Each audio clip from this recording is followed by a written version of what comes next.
Having a baby used to be a straightforward proposition. You could have a boy or you could have a girl. But now there's a third option. It's called steep civilizational decline. A handful of parents across America are deliberately keeping their children's sex hidden and instead raising so-called theybies. The idea is that only the children themselves should be able to decide whether they are boys or girls, without any of that pesky biological reality getting in the way. It's all very confusing, like a lot of 2018 is. So, of course, we called in our interpreter of all things progressive, our Liberal Sherpa, Kathy Aru, founding publisher of Catalina Magazine. She joins us tonight. So, Kathy, goes without saying you're for this, of course. Yep. But doesn't this mean if you're going to raise a theyby, how would you be able to change your child's diaper? Because the second you change the diaper, of course, you'd no longer be able to pretend that there was a question about whether this was a boy or a girl. You would know. Well, it's not about pretending. The parent definitely knows the gender. It's about not necessarily labeling the baby. It's about allowing the baby to decide what gender that baby wants to be when that baby can decide, which is around 4 years old. So from 0 to 4, the baby will not be labeled. The labeling theory will not apply from 0 to 4 years old. The baby will be a theyby, neither a boy nor a girl.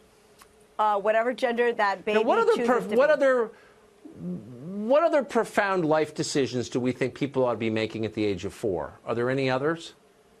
Well, whether to get a tattoo, whether to get married, enlisting in the military, voting, drinking vodka, smoking Marlboro Reds. Is there anything else that we think 4-year-olds are ready to decide?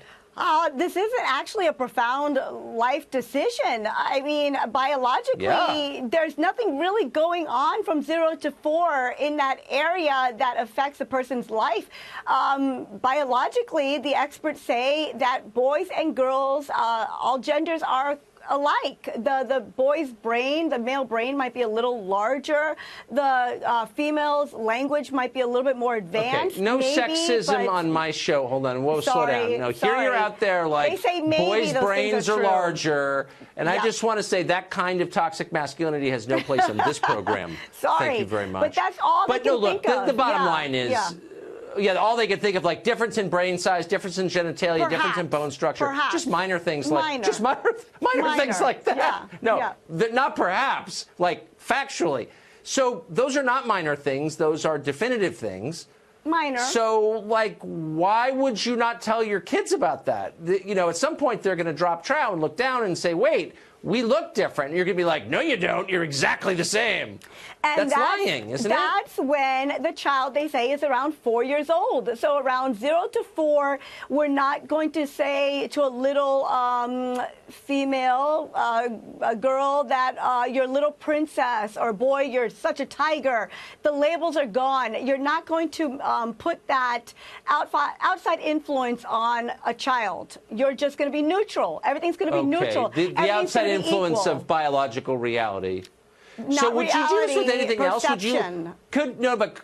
But could we decide that we're not going to acknowledge temperature or weather or traffic? And you could just say, you know what? I don't think it's raining outside. Or you can decide whether it's raining outside. I mean, the weatherman says it is, that there's snow on the ground. Or the weather, you know what I mean? The weatherman says that it's 15 degrees out. But I'm going to...